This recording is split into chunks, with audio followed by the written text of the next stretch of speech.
Hi there, welcome to my channel. Those who grew up in the 90s would surely know about the hunt for Red October. I watched a rerun of the classic movie and immediately wanted to build the Typhoon-class nuclear submarine. The 350 scale Hobby Boss kit became my choice because at this scale I can still see the details and it's not too small of a version. The Typhoon is a famous subject, and so there are already several YouTube videos about this kit. In this video, I'm going to show you some of the highlights when I was building and completing this kit. The hull is basically cut into two along the waterline. One of the first issues to deal with is the hydroplanes or the diving planes. Hobby Boss made it so that you can play with it, but I found that the mechanism is cheap and flimsy. So I recommend to either lock it in either open or closed position. Next are the missile silos. There are 20 silos in total. I had to add some flooring. If not, I could see right down into the hull and doesn't look nice. The silo hatches that are made of several small parts. Be sure you don't lose any of them. The silo hatches and the interior are painted in the same dark green color. During this time, you also want to construct the ballistic missiles and the propellers. The bulk of my work leaned heavily on treating the surface and painting.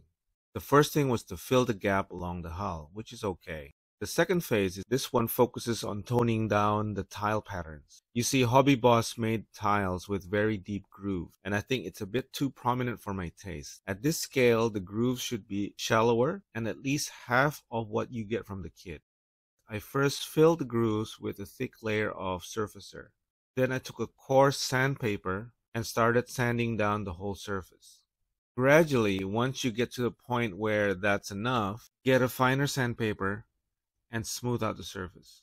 Having a block of wood helped me with sanding straight lines, but also, and for the curves, I use a 3M sanding sponges. I came back and recoat the whole surface with another layer of Mr. Surfacer 500 and then sand it smooth again. I gave the model my usual primer. Then after that, I work on the lower hull section, giving it some hull red color and a mix with other bottles. I also use an airbrush template to give some extra nuances and make the monotone color more interesting. That's one of the biggest issues painting the Typhoon is that it's really monotonous. It's either gray and red. And this approach goes the same way with the upper surfaces. I use a mix of Natto Black as the base and then added into that other colors to increase tonal variation. When both are done, I went to do the boat stripes.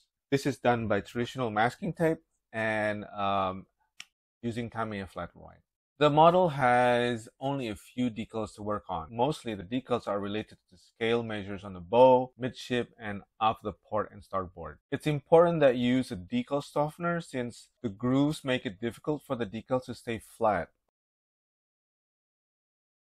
I wanted to give the kit a weathered look. Based on my observation, these vessels are always in contact with nature. There are many photos showing the Typhoon tiles, showing minor but noticeable shift in their colors. This is where I made several airbrush templates that fits the tile, the size of the tiles. And I would spray shades of brown and gray randomly through the holes. I also added some filters to improve the tonal variation.